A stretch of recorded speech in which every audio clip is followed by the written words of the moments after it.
حاتم تائی کی بیٹی قیدی ہو کے آئی تھی اور مسلمان مجاہدین نے اس کے علاقے پر حملہ کیا تو وہ قیدیوں کے ساتھ آئی. حضور علیہ السلام نے اسے آزاد کر دیا. واپس گئی اپنے بھائی عدی بن حاتم سے جا کے کہنے لگی جس سے میں مل کے آئی ہوں وہ بادشاہ نہیں، وہ اللہ کے نبی ہیں صلی اللہ تعالی علیہ وسلم. بادشاہوں کے یہ مزاج نہیں ہوتے، ان کے یہ طریقے نہیں ہوتے. جن سے میں مل کے آئی نا، مل کے حضور سے گئی ہے، لیکن حضور سے ملنے کے بعد اس کے ذہن میں آ گیا یہ اللہ کے نبی ہے. تیری حیات پاک کا ہر لمحہ پیغمبر لگے. حضور سے مل کے گئی اور جا کے اس نے یہ اپنے بھائی سے کہا. تو عدی جو تھے وہ ظاہر ہے حاتم تائی نے زندگی میں بڑے بڑے بادشاہوں سے، بڑے بڑے لوگوں سے ملاقات کی تھی. تو عدی کہنے لگا کہ میں اسی طرح عورتوں کے کہنوں پہ نہیں مانتا، میں خود جاؤں گا. عدی آئے مسجد میں، حضور تشریف فرما. سادی سی مسجد، غلاموں کے بیچ آقا تشریف فرما. اور بڑا انفرادی سا رنگ ہے، بڑی سادگی ہے. عدی کہتے ہیں دل پہ چوٹ آئی. یہ بادشاہ ہوتے تو محل ہوتا، یہ بادشاہ ہوتے تو لاؤ لشکر ہوتے، ہٹو بچوں کی داستانیں ہوتی. لیکن یہ سادگی، یہ خوبصورتی، یہ وزاداری، یہ غریب پروری، یہ بندہ نوازی، دل پہ چوٹ لگی. لیکن میرے دل میں خیال آیا کہ مسجد تو سادی ہے، شاید گھر بڑا عالی شان ہو. یہ بھی ہوتا ہے، یہ بھی ہوتا ہے.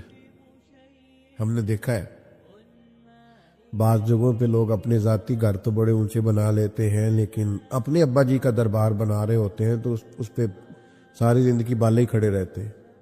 گو کیتی ہے تواڈے پیراں دا دربار بندا ہے، تعاون کرو. اور بھئی تیرے بھی کچھ لگتے تھے پیر صاحب، تو بھی کچھ کر.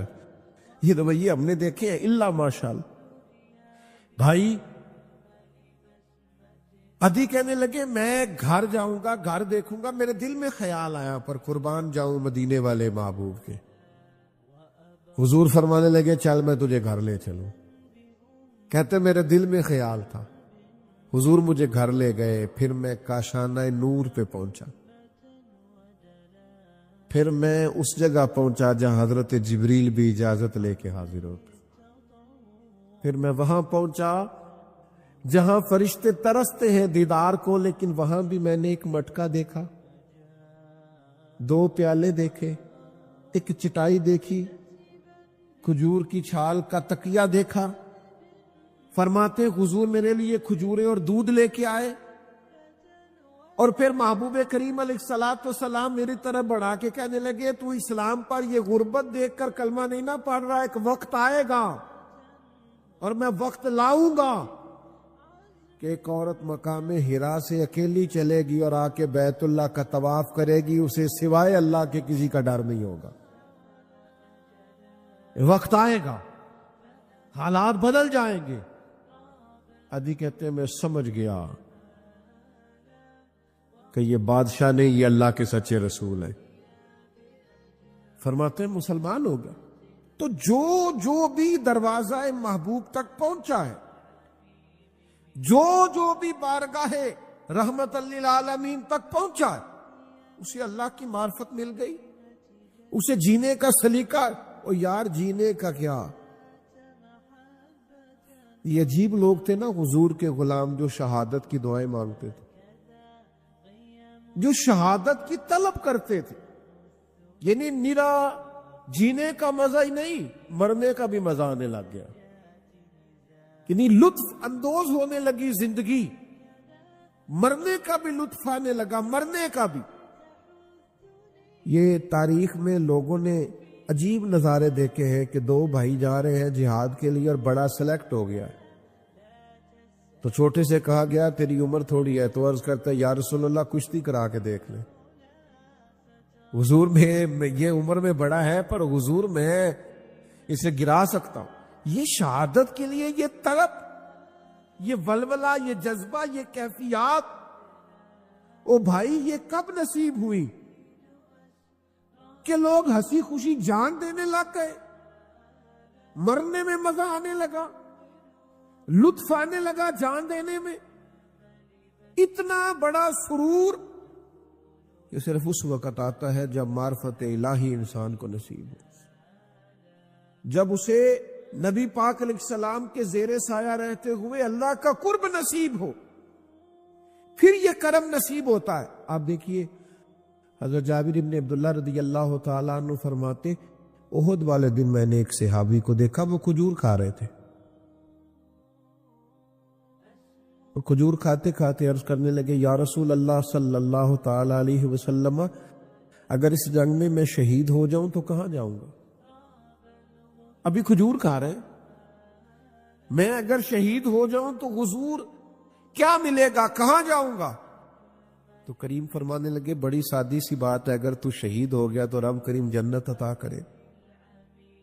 تو جتنی کھجور کھا چکے تھے کھا لی، باقی منہ سے نکال دی، تلوار لی، میدان میں گھس گئے، شہید ہو گئے۔ یعنی شہید ہونے میں اتنی دیر کرنا بھی پسند نہیں کیا جتنا کھجور کھانے میں ٹائم لگتا ہے، اس لیے کہ وہ جو ایک خاص تڑپ ہے، وہ طلب ہے انسان کی کہ اللہ کے راستے میں میری جان جائے، مجھے شہادت کا مرتبہ ملے۔ میں نے بڑے قریب سے بعض لوگوں کو دیکھا ہے، بڑے مخلص ہوتے ہیں، بڑے نفیس ہوتے ہیں، بڑے اچھے ہوتے ہیں، لیکن کسی رستے کی تلاش میں ہوتے ہیں، کسی صاحب درد کی تلاش میں ہوتے ہیں، ڈھونڈتا پھرتا ہوا اقبال اپنے آپ کو، ڈھونڈتا پھرتا ہوا اقبال میں اپنے آپ ہی گویا مسافر، آپ ہی منزل ہوئے، ڈھونڈتے ہیں، تڑپ ہے ایک۔ یاد رکھو یہ رسول اللہ صلی اللہ علیہ وسلم کا مقام ہے کہ تم حضور کی بارگاہ تک جاؤ گے تو سارے پردے ہی آنکھوں سے اٹھ جائیں گے، سارے اندھیرے دور ہو جائیں گے، ساری ظلمتیں کافور ہو جائیں گی۔ ہماری زندگی کے اندر ایک اہم پہلو جس سے ہم بڑی تکلیف کا شکار ہو جاتے ہیں، اور بعض اوقات اذیت ناک حد تک وہ بات چلی جاتی ہے، وہ ہوتا ہے لوگوں کا باتیں کرنا۔ لوگ ایک دوسرے کے بارے میں تبصرہ کرتے ہیں، گفتگو کرتے ہیں، اگرچہ اسلام نے اسے بڑا ناپسند کیا اور غیبت کو زنا سے زیادہ بدتر قرار دیا، لیکن معاذ اللہ ثم معاذ اللہ لوگ پھر بھی اس اخلاقی کمزوری کا شکار ہو جاتے ہیں اور لوگوں کے بارے میں گفتگو کرتے ہیں۔ پھر لوگوں کی وہ باتیں جب ہم تک پہنچتی ہیں، جس کے بارے میں بات کی جا رہی ہوتی ہے، جب اس تک پہنچتی ہے تو وہ شخص بڑی اذیت کا شکار ہو جاتا ہے، وہ ذہنی تکلیف میں بھی آتا ہے، کرب میں مبتلا ہوتا ہے، اور بعض اوقات خدا معاف فرمائے تو بعض لوگوں میں مایوسی بھی پھیل جاتی ہے۔ آپ قرآن مجید فرقان حمید کو دیکھیں تو اللہ تعالیٰ نے قرآن مجید میں فرمایا کہ وَإِذَا قِيلَ لَهُمْ آمِنُوا كَمَا آمَنَ النَّاسُ، جب منافقین سے کہا جائے کہ اس طرح ایمان لاؤ جس طرح کے باقی لوگ ایمان لائے ہیں، یعنی صحابہ کرام، قالوا تو وہ کہتے ہیں انؤمن کما آمن السفہاء، ہم اس طرح ایمان لے ہیں جس طرح معاذ اللہ یہ بیوقوف ایمان لائے،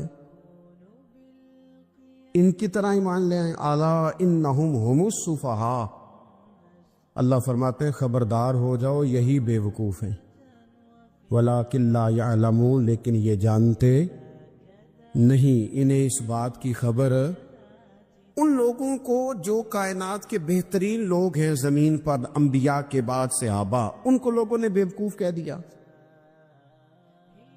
باتیں کر دی۔ آپ قرآن مجید دیکھیے سورہ قلم کے اندر اللہ تبارک و تعالی نے اس بات کا بھی جواب ارشاد فرمایا ہے جب لوگوں نے کہا تھا کہ معاذ اللہ حضور تو مجنون ہے، تو اللہ نے فرمایا محبوب آپ رب کے فضل سے مجنون نہیں ہیں، بلکہ اللہ نے آپ کو خلق عظیم کا مالک بنایا ہے۔ وَإِنَّكَ لَعَلَىٰ خُلُقٍ عَظِيمٍ۔ لوگ بات کرتے ہیں اب کر جاتے ہیں اور شوق رکھتے ہیں تبصرہ کرنے کا، تو میں نے بہت سارے لوگ ایسے زندگی میں دیکھے ہیں جو لوگوں کی باتوں کی وجہ سے اذیت میں آ گئے، تکلیف کا شکار ہو گئے۔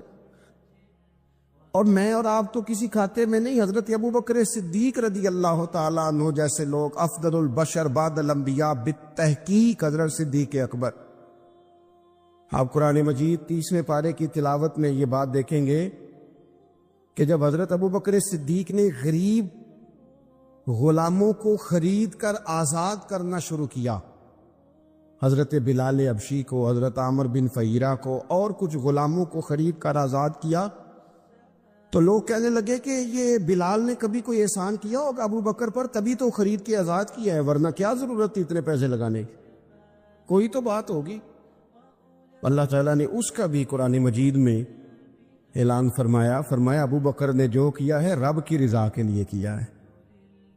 تو گفتگو کرنا، بات کرنا لوگوں کا اتنا یہ خطرناک مزاج ہے، ایک جملہ کہہ کے لوگ سائڈ پہ ہو جاتے ہیں، بندہ بیچارہ ساری رات تڑپتا رہتا ہے، ایک فکرے کا تبصرہ کر کے لوگ کونے میں چھپ جاتے، اور کسی آدمی کے لیے وہ اسے سولی پہ لٹکا جاتے، اپنی زبان کے تیروں سے لوگ پریشان کرتے۔ پہلے تو اللہ سے یہ معافی مانگے کہ رب اس جرم سے ہمیں محفوظ فرمائے۔ اور اب تو لوگوں کی زبانیں اتنی لمبی ہو گئیں کہ وہ صحابہ تک چلی گئی ہیں، اہل بیت نبوت تک چلی گئی۔ تبصروں کے شوق میں لوگوں نے یہ دیکھا ہی نہیں کہ میری حیثیت کیا ہے اور میں بات کس کی کر رہا ہوں، میری اوقات کیا ہے اور میں تبصرہ کس پہ کر رہا ہوں۔ بے باک ہونا اور بات ہے اور بدتمیز ہونا، ان دونوں میں فرق ہوتا ہے۔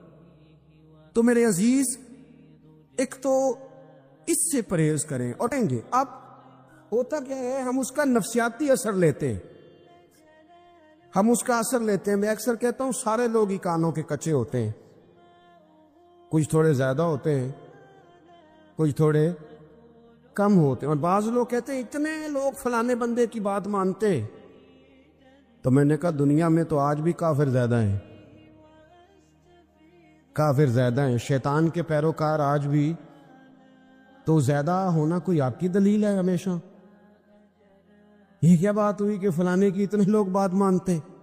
یہاں تو میں نے یہ دیکھا ہے اس معاشرے میں کہ جھوٹے سے جھوٹا آدمی، اس کے بھی فالوور ہوتے ہیں، دغے باز سے دغے باز بندہ، اس کے بھی گویوں کے فالوور، اداکاروں کے فالوور، فلانے کے فالوور۔ اس کا یہ تو بھئی انسان کا مزاج ہے، ہر بندہ کانوں کا کچا ہے، کوئی تھوڑا زیادہ کچا ہے، کوئی تھوڑا کم کچا ہے، تو باتیں تو ہوگی، لوگ منہ میں زبان رکھتے ہیں تو گفتگو تو کریں گے۔ اب یہ اثر لینے والے پہ ہے کہ وہ اس کا اثر کس طرح کا لیتا ہے۔ ہمارے ہاں بڑے بڑے سمجھدار لوگ نفسیاتی ہو جاتے ہیں، بڑی بڑی سمجھدار خواتین نفسیاتی ہو جاتی ہیں، میری ساس باتیں کرتی ہے، میری نند باتیں کرتی ہے، مجھے فلانا باتیں کرتا ہے، مجھے فلانا۔ بھائی باتیں، جس کے منہ میں زبان ہے اس نے بات تو کرنی ہے۔ اب آپ نے کیوں یہ دعویٰ کر لیا ہے کہ آپ اتنے اونچے چلے جائیں کہ آپ کو بات ہی کوئی نہ کرے؟ کیا حرج ہے اس میں؟ اگر کوئی آپ کو بات کر دے تو کیا ہے، ہم کسی نے کر لی تو پھر کیا ہوا؟ اس کا اتنا اثر قبول کرنا کہ ساری رات سونا ہی نہ، پریشان ہو جانا۔ اور بعض لوگ ایسے ہیں جنہیں اتنی باتیں نہیں ہوتی جتنی انہیں ٹینشن ہوتی ہے، یعنی وہ دو بندے کونے میں کھڑے ہیں تو میری ہی بات کر رہے ہیں، اور بھائی وہ اتنا اہم نہیں ہے، انہیں کوئی اور کام بھی ہو سکتا ہے، تیری بات ہی انہوں نے کرنی۔ بلا وجہ لوگ سمجھتے ہیں کہ میں بڑا اہم آدمی ہوں، وہاں بھی مجھ پہ تبصرہ ہو رہا ہے، یہاں بھی ہو رہا ہے۔ اس پہلو سے باہر آئیں، اس کمپلیکس سے نکل آئیں۔ ابن حزم کہتے ہیں کہ مصر میں ایک تاجر بڑا کامیاب ہو گیا تھا، بڑا کامیاب تاجر ہو گیا۔ تو زندگی میں جتنے لوگ بھی کامیاب ہوتے ہیں ان سے حسد ہوتا ہے، اس سے بھی اس کے ارد گرد کے لوگوں نے حسد شروع کیا۔ اب تاجروں نے پلاننگ کی کہ اسے خراب کیسے کرنا ہے، وہ ایک دن اپنے گھر سے نکلا، سفید کرتا سفید پگڑی باندھ کے باہر. اب 5-6 لوگوں نے پہلے سے منصوبہ بندی کی ہوئی تھی. ایک صاحب اسے ملے، کہنے لگے ماشاءاللہ آج تو سفید کرتے پر سبز امامہ سبز پگڑی بڑی ہی اچھی لگ رہی ہے. تو ہنس کے کہنے لگا لگتا ہے آپ سو کے اٹھ کے آئے ہیں، پگڑی تو میری سفید ہے. اس نے کہا چلو پگڑی تو سبز ہی ہے، باقی آپ نہیں مانتے تو آپ کی مرضی. وہ آگے بڑھا، تو اب کیونکہ پلاننگ تھی تو ایک شخص اور ملا. اس نے کہا کیا بات ہے، سفید کرتے پر آپ کا پیلے رنگ کا امامہ کیا جچتا ہے. اس نے کہا یار کو خدا کا خوف کر. ہنس کے کہا کیا ہو گیا، تیری اینک کا نمبر تو نہیں تبدیل ہونے والا ہوا؟ اور بھائی میں نے تو سفید کرتا اور سفید ہی امامہ باندھا ہے.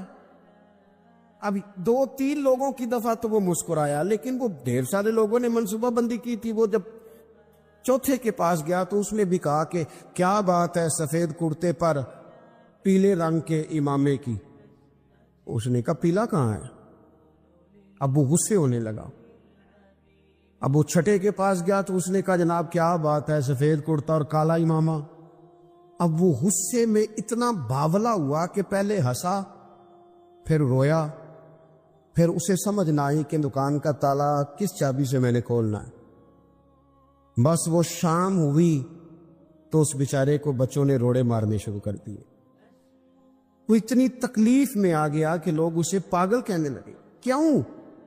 اس لیے کہ لوگ منصوبہ بند، افواہ تھی نا کہ میری طبیعت خراب ہے، تو لوگوں نے حال پوچھ پوچھ کر بیمار کر دیا. لوگوں کی باتیں، لوگوں کے تبصرے، لوگوں کے کومنٹس. بولے امام شافعی، امام شافعی فرمانے لگے لوگوں کی باتیں پتھروں کی طرح ہوتی ہیں، یہ روڑوں کی طرح ہوتی ہیں. اگر انہیں کمر کے اوپر رکھ لو گے نا تو یہ تمہاری کمر توڑ دیں گی، اور اگر تم ان کو اپنے پیروں کے نیچے رکھ لو گے تو تمہارا قد اونچا ہو جائے گا. بس دنیا میں وہ لوگ پریشان ہوتے ہیں جو لوگوں کی باتوں کو کندھوں پر سوار کر لیتے، جو پیروں کے نیچے رکھے، جو پاؤں کے نیچے رکھے ان کا قد. وہ پرانے زمانے میں نا عارف رومی رحمت اللہ علیہ فرماتے ہیں کہ ایک بیل گائے گر گئی تھی کنویں کے اندر. تو اب وہ لوگ اس کو نکال تو نہیں سکتے تھے، تو انہوں نے اس طرح کیا کہ مٹی ڈالنی شروع کر دی کہ اب بدبو آئے گی، پریشانی ہوگی، تو اس کو بند کر دیتے ہیں اندر ہی کنویں کو. کنواں نئی جگہ پہ کھود لیتے. انہوں نے جب اس کے اندر مٹی ڈالی نا تو وہ گائیں جو تھی وہ مٹی جھاڑ کے تو مٹی کے اوپر آ گئی. انہوں نے پھر مٹی ڈالی تو وہ تھوڑی اور اوپر آ گئی، اور مٹی ڈالی تو اور اوپر. مٹی ڈالتے گئے اور گائیں وہاں سے کنویں سے باہر آ گئی. لوگوں نے دفن کرنا چاہا، وہ باہر نکل آئی. او میرے بھائی، لوگ بھی اپنی باتوں میں دفن کرنا چاہتے ہیں، لیکن یاد رکھنا جو چمکنے والے تھے وہ چمکتے ہی رہے. جن کو اللہ نے عزت دی تھی ان کی گھٹائی کوئی نہیں سکا. اتنی لمبی زبانیں کھول کے لوگوں نے صحابہ کے بارے میں باتیں کی. باتیں ہو رہی ہیں، لوگ جن کو دبانا چاہتے تھے. آج نہیں صوفیاء کی مخالفت شروع ہوئی، ان کے زمانے میں بھی ہوئی. ان کے دور میں ان کے خلاف کتابیں لکھی گئیں. لکھنے والے خدا جانے کہاں ہیں. اور داتا صاحب ہو رہی ہے، خواجہ صاحب ہو رہی ہے. حضور غوث اعظم کے ان کے زمانے میں بھی ایسا نہیں ہوا کہ بڑی خوشی سے لوگوں نے آگے بڑھ کے پھول ڈالے ہوں. ان کے دور میں باقاعدہ جتھے تیار ہوئے، جتھے، اور پورا کام کیا گیا. اور ویسے بھی اگر کوئی شخص آپ کا مخالف ہی نہیں ہے تو پھر آپ کو چمکنے کا مزہ کیسے آئے گا؟ کوئی تو مخالف ہو نا، کوئی تو ہو نا جو کوئی بات کرے. دیکھیں نا، اگر اندھیرا نہ ہو، رات نہ ہو، تو بلب کی کوئی اہمیت رہ جائے گی؟ یہ چمکتا ہی تب ہے جب اندھیرا زیادہ ہوتا ہے.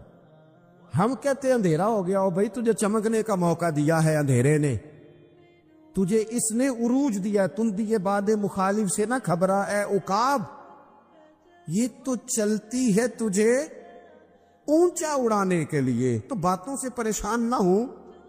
میں نے کہا کہ اگر آپ باتوں کا پہاڑ بنا کے اوپر سوار ہو جائیں گے نا تو قد اونچا کریں گی باتیں. جو بندہ ڈسکس ہونے لگ جاتا ہے وہی تو مشہور ہوتا ہے، اسی کی تو بات ہوتی ہے. دیکھیں کیا ہوتا تھا بھلا مکے میں. کوئی بندہ باہر سے آتا تو ابو جال اسے کھڑا کر کے کہتا حضور کے پاس نہ جانا. تو کہتا پتہ تو کروں بھلا نبی پاک کے پاس کیا ہے، پتہ تو کروں بھلا حضور کے پاس کیا ہے۔ تو جن سے تعارف نہیں ہونا تھا وہ بھی تعارف کرا رہے تھے رسول پاک کا۔ تو اس لیے باتوں سے گھبرا جانا، ہاں ایک بات ہمیں کتاب و سنت میں ملتی ہے، اس پر ضرور غور کریں، تہمت والی جگہ سے بچیں، تہمت کا موقع نہ دیں۔ مطلب بلا وجہ ہی اپنے لیے بحث کا دروازہ کھولنا یہ درست نہیں ہے۔ اپنے لیے ہم نہ دروازے کھول لیتے ہیں بحث کے، مفت کی بحث ہو رہی ہے، فلانا بھی ڈسکس کر رہا ہے۔ کچھ چیزیں ایسی ہوتی ہیں جو سب کی سمجھ کی نہیں ہوتی، وہ سب کے سامنے ڈسکس کرنا ضروری نہیں ہوتا۔ حضرت سیدنا ابو ہریرہ رضی اللہ تعالیٰ عنہ فرمایا کرتے تھے، مجھے نبی پاک علیہ السلام نے علم کی 2 تھیلیاں دی ہیں، میں نے ایک کھولی ہے تمہارے سامنے، ایک کھولی ہے، دوسری نہیں کھولوں گا۔ اس لیے کہ ہر بندے کو بات اس کے ظرف کے مطابق کرنی چاہیے، تو موقع نہ دے۔ نبی پاک صلی اللہ علیہ وسلم نے فرمایا، اس بندے نے اپنی، یہ بخاری میں موجود ہے، فرمایا اس نے اپنی عزت اور اپنی جان کو محفوظ کر لیا جو فتنے والی جگہ سے بچ گیا۔ جہاں تہمت لگ سکتی ہے اس جگہ سے بچیں، جان بوجھ کے لوگوں کو موقع نہ دیں باتیں کرنے کا، جان بوجھ کے موقع نہ دیں۔ جامع ترمذی کے اندر حدیث موجود ہے، حضرت سیدنا عمر فاروق رضی اللہ تعالیٰ عنہ نے ایک موقع پر اجازت مانگی تھی نبی پاک صلی اللہ علیہ وسلم سے، عرض کیا یا رسول اللہ صلی اللہ علیہ وسلم مجھے آپ اجازت دے دیں، میں عبداللہ بن ابی سلول کی گردن اڑا دوں، یہ منافق بار بار آڑے آتا ہے، بار بار تکلیف دیتا ہے، آپ مجھے اجازت دیں میں اسے قتل کر دوں۔ تو اب وہ چونکہ کلمہ پڑھتا تھا، ساتھ تو رہتا ہی تھا نا، بہت سارے لوگ اسے مسلمان جانتے تھے، تو حضرت سیدنا عمر فاروق رضی اللہ تعالیٰ عنہ نے اجازت چاہی، کہ یا رسول اللہ صلی اللہ علیہ وسلم اگر آپ مجھے اجازت دے دے، یہ ترمذی میں موجود ہے، یعنی آپ اس جگہ سے بچیں جہاں تہمت لگ سکتی ہے، جہاں بلا وجہ کسی شخص کو شر پھیلانے کا موقع مل سکتا ہے۔ یا رسول اللہ مجھے اجازت دے میں عبداللہ بن ابی سلول کی گردن اڑا دوں۔ نبی پاک صلی اللہ علیہ وسلم نے فرمایا کہ عمر اگر میں تمہیں ایسا کرنے کی اجازت دوں گا تو لوگ کہیں گے کہ وہ اپنے قریبیوں کو انہوں نے مروانا شروع کر دیا ہے، ساتھ والوں کو ہی مروانا شروع، لوگ تو اسے مسلمان سمجھتے ہیں۔ تہمت والی جگہ سے، بلکہ بخاری شریف میں اسی طرز کا ایک اور پیغام بھی ہمارے لیے موجود ہے۔ یہ جو حرم شریف آج ہمارے سامنے ہے نا، بیت اللہ شریف، اس میں ایک پیچھے مقام ہے جس کو حتیم کہا جاتا ہے، یہ خانہ کعبہ کا حصہ ہے۔ حضور صلی اللہ علیہ وسلم کے اعلان نبوت سے پہلے جب قریش مکہ نے اسے تعمیر کیا نا دوبارہ سے، تو انہوں نے چندے کا کوئی اس طرح کا مزاج بنایا تھا کہ اس بندے سے پیسے لینے جس کے بالکل ہی جائز ہو۔ اس ترتیب سے انہوں نے خانہ کعبہ کی تعمیر کی کہ پھر وہ ساری تعمیر نہ کر سکے، حتیم باہر رہ گیا۔ تو نبی پاک صلی اللہ علیہ وسلم نے ایک دن فرمایا، بخاری میں موجود ہے، حضور فرمانے لگے، عائشہ اگر تمہاری قوم جاہلیت کے قریب نہ ہوتی، کیونکہ ابھی قریب جاہلیت چھوٹی ہے نا، ابھی لوگوں نے کلمہ پڑھنا شروع کیا ہے، فرمایا اگر یہ جاہلیت کے قریب نہ ہوتے تو میں کعبے کو انہی بنیادوں پر دوبارہ بنا دیتا جن بنیادوں پر حضرت ابراہیم علیہ السلام نے بنایا تھا۔ لیکن چونکہ یہ جاہلیت کے قریب ہیں، ان کی سمجھ میں چیز نہیں آئے گی، یہ شک میں پڑ جائیں گے، پریشان ہو جائیں گے، لہذا میں یہ کام نہیں کرتا۔ بہت ساری چیزیں ایسی ہیں کہ جن کی وجہ سے بعض سادہ لوگ ابہام کا شکار ہوتے، ابہام کا۔ ہمارے علماء نے اس طرح کیا کہ بڑے طے کر کے عقائد کے عنوانات امت تک پہنچائے۔ ہر آدمی ہر شعبے کا اسپیشلسٹ نہیں ہوتا، بہت ساری لوگ باتیں مریض کے سامنے کرنے والی نہیں ہوتی، وہ صرف لواحقین کو بتانے والی ہوتی۔ پھر کچھ لوگ اور آئے جنہوں نے کہا کہ ہم تو ایفیشنسی دکھائیں گے، کچھ خاص ہر بات کھول کر لوگوں کے سامنے رکھیں گے۔ اس کا نقصان پھر یہ ہوتا ہے کہ سادہ لوگ مشکلات کا شکار ہوتے ہیں، وہ پھر جب کہتے ہیں ہر چیز ڈسکس کر لینی چاہیے تو پھر باتیں دور نکل جاتی ہیں۔ پھر لوگوں نے انبیاء کرام علیہم السلام کی اجتہادی خطاؤں کو ڈسکس کرنا شروع کیا۔ ربنا ظلمنا انفسنا، اگر حضرت آدم یہ لفظ کہیں تو ان کے لیے تو ٹھیک ہے، لیکن اگر کوئی غلام اور امتی اور بیٹا اٹھ کے یہ لفظ کہے تو اس کے لیے ٹھیک نہیں ہے۔ تو میرے عزیز ایسے کام نہ کریں جس کی وجہ سے بلا وجہ بحث کا۔ ہمارے یہاں کچھ لوگوں کو شوق ہے خبروں میں رہنے کا، وہ ایسی ایسی باتیں چھیڑتے ہیں جن سے نا وہ خبروں میں رہ سکے۔ میں نے دیکھا ہے وہ کہتے ہیں جی میں نے کوئی انوکھی بات کرنی ہے۔ بھئی انوکھی بات کرنے سے بندہ مشہور تو ہو جاتا ہے۔ ہمارے زمانے میں مشہور ہی وہ ہوتا ہے جو دوسروں سے ذرا ہٹ کے بات کرے، انوکھی کرے۔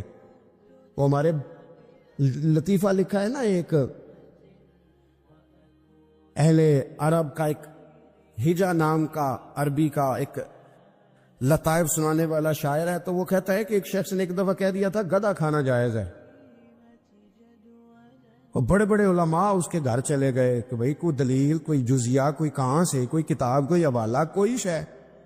اس نے کہا روز آؤ گے ایک ایک بندے کو بتاؤں گا، کٹھا اسٹیج لگاؤ، ایک کی دفعہ حوالے دیتا ہوں، روز نہیں دیے جاتے۔ اسٹیج لگ گیا، دنیا جمع ہو گئی، جنہوں نے کبھی ٹائم نہیں نکالنا، یہ ذرا انوکھی بات جو کر رہا تھا، وہ سارے لوگ آ گئے۔ تو وہ اسٹیج پہ چڑھا تو کہنے لگا مجھے جانتا کوئی نہیں تھا۔ چلو اب بدنام جو ہوں گے تو کیا نام نہ ہوگا، اب قیامت تک کہو گے تو صحیح نا، اس مولوی دے گھر جنہیں ایک بار آخیا نہیں سی گدھا کھانا جائز ہے، چلو بدنام جو ہوں گے تو کیا۔ تو بہت سارے ایسے لوگ ہیں جو ہیں بدنام، پر چلو نام تو ہو گیا نا، بدنامی صحیح صحیح، شرارت صحیح صحیح، شیطانیت صحیح صحیح، لیکن نام تو ہو گیا۔ تو اس لیے کوئی ایسا انوکھا کام جس سے لوگوں کی، میں آپ سے بڑی گزارش سے عرض کروں، اعلیٰ حضرت بریلوی رحمۃ اللہ علیہ نا لالٹین کے اندر مٹی کا تیل جلایا جاتا ہے ہمارے ہاں، تو مٹی کا تیل ظاہر ہے اس سے بدبو آتی ہے، تو مسجد میں وہ جلانا جائز نہیں تھا۔ تو ایک صاحب ارنڈی کا تیل لائے، وہ خوشبو والا ہوتا ہے، وہ لا کے انہوں نے نا اعلیٰ حضرت بریلوی رحمۃ اللہ علیہ کو لالٹین میں ڈال کے دیا اور کہا کہ یہ مسجد میں اس کو جلاتے ہیں چونکہ اس کے اندر سے خوشبو آتی ہے، بدبو نہیں آتی۔ تو وہ جو شرعی عذر ہے نا، حضور نے فرمایا کہ جمعے والے دن غسل کر کے آؤ تاکہ کسی کے پسینے سے ایک دوسرے کو تکلیف نہ ہو۔ کچا لہسن پیاز کھا کے مسجد آنا اس لیے منع کر دیا گیا کہ منہ کی بدبو سے تکلیف ہو، تو مسجد میں کوئی ایسی چیز جو بدبو کا باعث بنے منع ہے۔ اب انہوں نے وہ تیل لا کے لالٹین میں ڈالا جس سے خوشبو آتی تھی اور لالٹین بھی روشن ہوتی تھی۔ اعلیٰ حضرت فاضل بریلوی رحمۃ اللہ علیہ اپنی اس خادم سے فرمانے لگے کہ اب لوگ تو آئیں گے نا، تو ہمارے علاقے میں تو ساری دنیا مٹی کے تیل سے ہی چلاتی ہے، تو اب آپ نے ایک خوشبو والا تیل لا کے ڈال تو دیا ہے اس کے اندر لالٹین میں، پر یہ لوگوں کو بتائے گا کون کہ یہ تیل وہ نہیں ہے؟ لوگ تو یہاں سے دیکھ کے جائیں گے اور جا کے کہیں گے کہ اتنے بڑے عالم کی مسجد میں اگر جل رہا ہے تو ہم کیوں نہ جلائیں۔ تو فرمانے لگے وہ شخص کے حضور پھر حال کیا ہے؟ فرمانے لگے آپ فرضوں کا سلام پھیر کے دعا سے پہلے لالٹین کے پاس کھڑے ہو جائیں، اور جو بندہ گزرے اسے بتاتے جائیں کہ یہ مٹی کا تیل نہیں، یہ مٹی کا تیل نہیں، یہ مٹی کا تیل۔ ہر شخص کے ذہن تک بات اتر جائے تاکہ لوگ کسی ایسی چیز کا شکار نہ ہو جائیں جس سے کہ ان کے مزاج میں کوئی غیر شرعی چیز عروج پکڑ لے۔ تو میرے عزیز ہم نہ کچھ بدگمانیاں لوگوں کے اندر لوگ ڈالتے۔ ہمارے ہاں بالخصوص پاکستان میں جب سے سیاسی فرقہ واریت شروع ہوئی ہے، سیاسی، ہماری قوم کا مزاج اتنی بری طرح خراب کیا گیا ہے۔ ہمارے نوجوان بچے جو بڑے سنجیدہ پڑھے لکھے، ان کی گفتگو اپنے سیاسی مخالف کے بارے میں اتنی لوز کر دی گئی ہے، اتنی کمزور کر دی گئی، اتنی خوفناک کر دی گئی ہے کہ اس طرح تو کبھی نہیں ہوا تھا۔ یہ مزاج جو لوگوں کو دیا جا رہا ہے، قومیں اپنے اخلاق کے طور پر زندہ رہتی ہے۔ بد اخلاقیاں کبھی بھی انسانوں کو اونچا کر سکتی، پیچھے رہ جاتے ہیں لوگ۔ تہذیب کسی سوسائٹی کا حسن ہوتا ہے، اور اگر ایک سیاسی مخالف کے لیے آپ کا یہ والا مزاج بن جائے، اپنے سیاسی قد کو اونچا کرنے کے لیے آپ ان چیزوں کا سہارا لیں، یہ درست نہیں ہے۔ اخلاقی رویے میں کہوں گا کسی بھی سیاسی جماعت سے وابستگی ہے وہ 100% رکھے جو اس کی سمجھ میں آتی ہے، لیکن اپنے اخلاقی مزاج کو کبھی کمزور نہ ہونے دے، اخلاقی رویہ کبھی کمزور نہ ہونے دے۔ یہ کیسے ہو سکتا ہے؟ دیکھیں ابو جال، ابو لہب، اتبا، اتیبہ، شیبہ، وہ وہی باتیں کر سکتے تھے جو ان کے مزاج کی تھیں، جو آج تک لوگ کسی بھی دیندار کے بارے میں کرتے. تو انہوں نے وہی باتیں آ کے کی تھی جناب ابو طالب کے ساتھ. انہوں نے کہا تھا کہ اگر معاذ اللہ ان کو دولت چاہیے تو ہم دیتے ہیں. بڑے سے بڑے مخلص آدمی پر آج لوگ دعویٰ نہیں کرتے کہ دولت کے لیے لگا ہوا ہے. انہوں نے کہا دولت چاہیے تو دیتے ہیں، اگر کسی خاتون سے نکاح کرنا چاہتے ہیں تو کرا دیتے ہیں، سرداری چاہیے تو دے دیتے ہیں. اب یہ سوچ ہی اتنی ہے، اس سے آگے جاتی نہیں. وہ معاذ اللہ حضور کے بارے میں اور بھی باتیں کرتے، یہ شاعر ہیں، یہ جادوگر ہیں، یہ فلاں ہیں. لیکن میرے نبی پاک علیہ الصلوۃ والسلام نے کبھی بھی ان کی ذاتی زندگی کو ڈسکس نہیں کیا، کبھی نہیں کیا. ابو جال شراب پیتا تھا، لیکن حضور نے کبھی سوسائٹی میں یہ بات لوگوں کے سامنے بیان نہیں کی. وہ لوگوں کے پیسے دبا لیتا تھا، کئی جگہوں پہ حضور نے پیسے نکلوا کے دیے، لیکن جگہ جگہ گلی گلی کھڑے ہو کے حضور نے یہ نہیں فرمایا کہ یہ اس طرح کا ہے. آپ اپنے مخالفین کے بارے میں ضرور کلیم کریں، ثبوت کے ساتھ ضرور بات کریں، یہ ضروری ہے، لیکن آپ کا رویہ اتنا گرا ہوا نہیں ہونا چاہیے کہ لوگ سمجھے کہ یہ قوم تو اخلاق سے ہٹ گئی ہے. آپ اختلاف کریں، لیکن اختلاف کے بھی آداب ہوتے ہیں. اس ادب کے دائرے کے اندر رہ کے صحابہ کے بیچ بھی رائے کا اختلاف ہو جاتا تھا، ہو جاتا ہے، ہو جایا کرتا ہے. حضور اس اختلاف کو قبول کرتے، بھئی ہو جاتا ہے رائے کا اختلاف اپنوں میں، لیکن اس کے اندر انسان توہین پہ اتر آئے، اس کا لہجہ اس طرح کا ہو جائے جس طرح کی بازاری گفتگو کی جاتی ہے، تو محسوس ہوتا ہے کہ یہ تربیت کا فقدان ہے. یہ لہجے باوقار لوگوں کے نہیں ہوا کرتے. لہجے کو کبھی برا نہ ہونے دیں، انداز کو. لوگ آپ کو